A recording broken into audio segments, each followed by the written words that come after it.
বাড়িতে যে ঘুষুর করছে। আর তারা যে চুপি চুপি বলল কেউ জেনে যাবে। 86 নির্বাচনে সবাই শপথ নিয়েছিল কেউ নির্বাচনে যাবে না। তারপরে দেখা গেল রাতের অন্ধকারে সন্ধ্যাচারে ইচ্ছা করলো যদি বউ সাথে করো তবে সুন্দর লাগবে। দর্শকে বিভিন্নভাবে বিভিন্ন রাজনৈতিক দলের সাথে সংগ্রাম করে বিএনপির উজ্জ্বল ভাবমূর্তি ধরে আছে। বড় দল ভাই মনোনয়ন প্রত্যাশী 8-10 থাকবে, এটাই তো স্বাভাবিক। 15 বছর ভোট হয়নি, মনোনয়ন প্রত্যাশীরা তো তৈরি হয়েছে, জমা হয়েছে সারা বাংলাদেশে।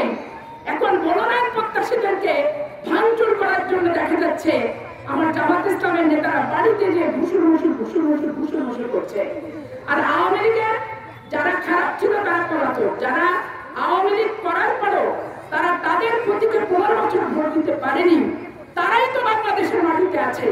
তারা তো কোনো সুবিধাবাদী আওয়ামী লীগ না, তারা তো রেন্টাল বিদ্যুতের ভাগ খাওয়া আওয়ামী লীগ না, তারা তো এলিভেটের ভাগ খাওয়া আওয়ামী লীগ না। আমরাও যেমন 15 বছর ভোট দিতে পারিনি, তারাও ঠিক তেমনি 15 বছর ভোট দিতে পারেনি। 15 বছর কারা ভোট দিয়েছে? ওই দিয়েছে ডিসি, এসপি, ইউনিয়ন ওসি।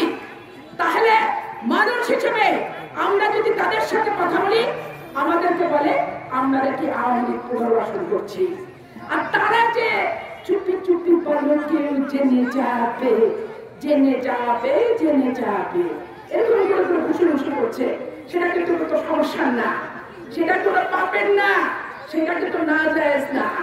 আর মানুষ হিসেবে আমরা ন্যায়ের পক্ষে থাকলে, সত্যের পক্ষে থাকলে, সৎ লোকের পক্ষে থাকলে সেটা নাকি আমরা কি বলছে আওয়ামী লীগ পুনর্বাসন করছি। তারা কি বলে যে আওয়ামী লীগ যে পথে গেছে বিএনপি নাকি সেই পথে যাবে, মানে আমাদেরকে ভারতের তাড়ানোর কথা বলছে। মোনালিসা হেভি ফ্লো 15 পিস প্যাকেটের সাথে 8 পিসের একটি প্যাকেট একদম ফ্রি। আজকে এনসিপি এবং ওই সমস্ত সংগঠনকে আমি স্পষ্ট করে একটি কথা আপনাদের সামনে বলতে চাই। রাষ্ট্রপতি জিয়া রহমান যখন মেজর জিয়া ছিলেন, পাকিস্তানে চাকরি করতেন, তখন পাকিস্তান সরকারের বিরুদ্ধে বিদ্রোহ ঘোষণা করে বাংলাদেশে এসে চট্টগ্রাম কালুরঘাট থেকে স্বাধীনতার ঘোষণা দিয়েছিল। আমি মেজর জিয়া বলছি।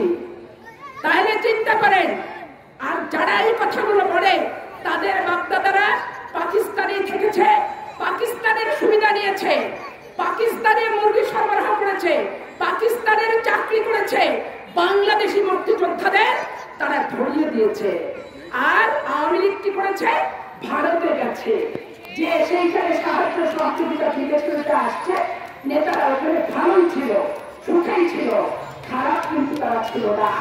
71-এর মুক্তিযুদ্ধে রাষ্ট্রপতি জিয়া, মেজর জিয়া যখন পাকিস্তান থেকে এসে বাংলাদেশের পক্ষে স্বাধীনতার ঘোষণা দিয়ে জেনারেল ওসমানী সহ জিয়াউর রহমান মুক্তিযুদ্ধের নেতৃত্ব দিয়েছিল, তখন আপনারা কোথায় ছিলেন? যারা আজকে আমাদেরকে বলেন যে আওয়ামী লীগ তাদের পক্ষে, আমরা তাদের পক্ষে, তাদেরকে আমার প্রশ্ন রইল। 86 নির্বাচনে সবাই শপথ নিয়েছিল কেউ নির্বাচনে যাবে না। তারপরে দেখা গেল রাতের অন্ধকারে সন্ধ্যাচারে ইচ্ছা করলো যদি বউ সাথে করো তবে সুন্দর লাগবে। সাথে সাথে আরেকজন বললেন যে তুমি আসিতেছি আমি। আর একটি দল বলল মিয়া যদি রাজনীতি মিয়া করেন দেখা আছে। এরশাদ আবার বলল সব কটা জানালা খুলে দাও না। আরেকজন বললেন জানালা দরজা চা ছিল খুলে রেখেছি, লজ্জা শরম চা ছিল ভুলে গিয়েছি। আপনারা দেখেছেন 86 নির্বাচনে তারা গেল। বিএনপি দেশনেত্রী খালেদা জিয়া সেদিন গৃহবধূ থেকে রাজনীতির সঠিক নেতৃত্ব দিয়ে আপনারা সেদিন খেতাবে ঘোষিত করেছিলেন আপসী নেত্রী বেগম খালেদা জিয়া।